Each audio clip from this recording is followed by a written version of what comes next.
Sayyidina Muhammad. Yang saya hormati pengurus-pengurus masjid, pengurus-pengurus mushola serta jajarannya. Yang saya hormati Pak RT dan Pak RW.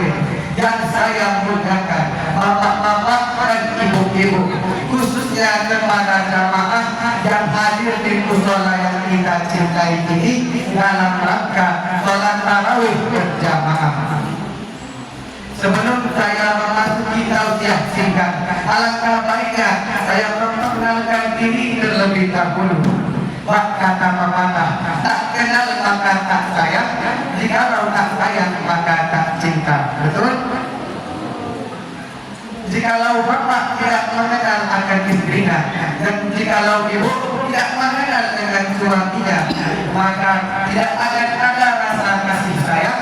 Dan jikalau tidak ada rasa kasih sayang, maka tidak akan ada rasa cinta.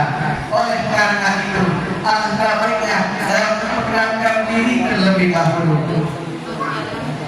Nama saya Pak Izzul Fikar.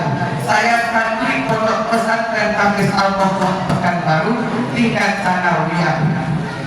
Alhamdulillah, berkat ilmu Al-Qohwah saya dapat bertausiah di hadapan Bapak Ibu pada malam yang dirahmati Allah ini.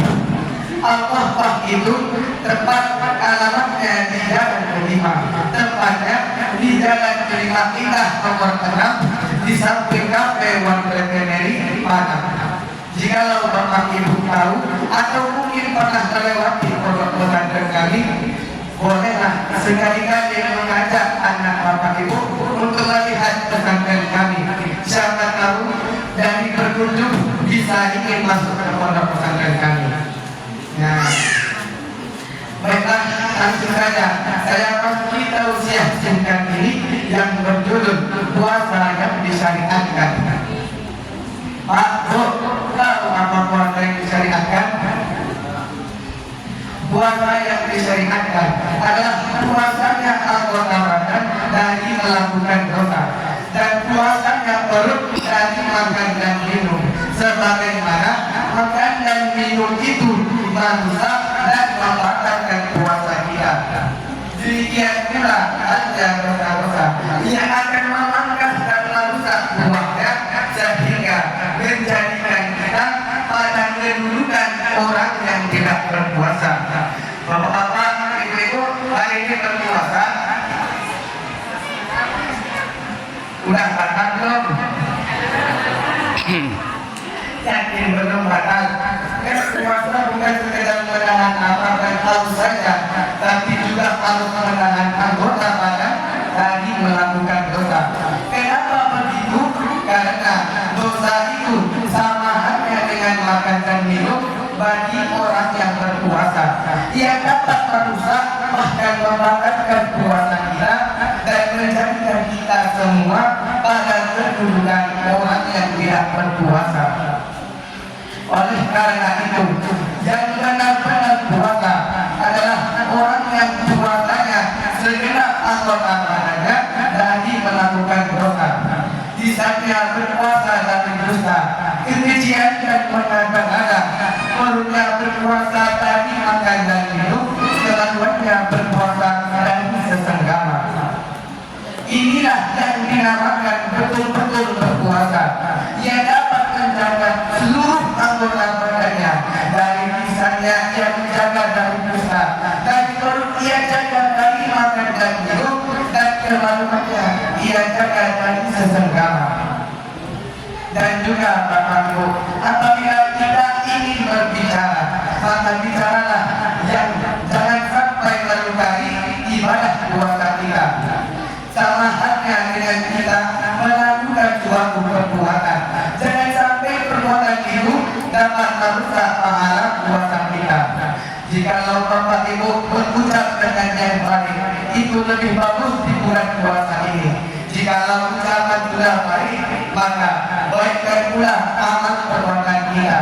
Apabila dua ini sudah terjaga dengan baik, maka insya Allah kita akan wangi minyak kasturi yang tercium oleh orang yang membawa minyak kasturi tersebut. Itulah perumpamaan orang ia akan mengambil manfaat darinya. Apa manfaatnya? Manfaatnya adalah apabila ia berteman dengan orang yang berpuasa, ia akan aman dari kejahatan, kekejian, dan kezaliman. Dalam hadis riwayat Ahmad disebutkan, wa inna min as-salimin atyaqu indallahi min iblis. Dan sesungguhnya mulut orang yang berpuasa itu lebih harum di sisi Allah daripada bau wangi minyak kasturi. Jangan kira nanti sehabis tarawih pulang ke rumah bertemu istri atau suami langsung ingin mencium aroma mulutnya. Apakah betul bau minyak kasturi? Yang tercium bukanlah bau minyak kasturi, tapi yang tercium bau makanan buka yang bapak ibu makan tadi. Nah, jadi oleh karena itu, apa maksud harum di sini? Maksudnya adalah harum di sisi Allah, bukan di sisi kita makhluk Allah. Di dalam hadis lain disebutkan, barang siapa yang tidak meninggalkan perkataan dan perbuatan dosa, maka Allah tidak butuh terhadap puasanya dari makan dan minumnya. Maksudnya apa? Apabila kita bapak ibu tidak meninggalkan perkataan dan perbuatan dosa, maka Allah tidak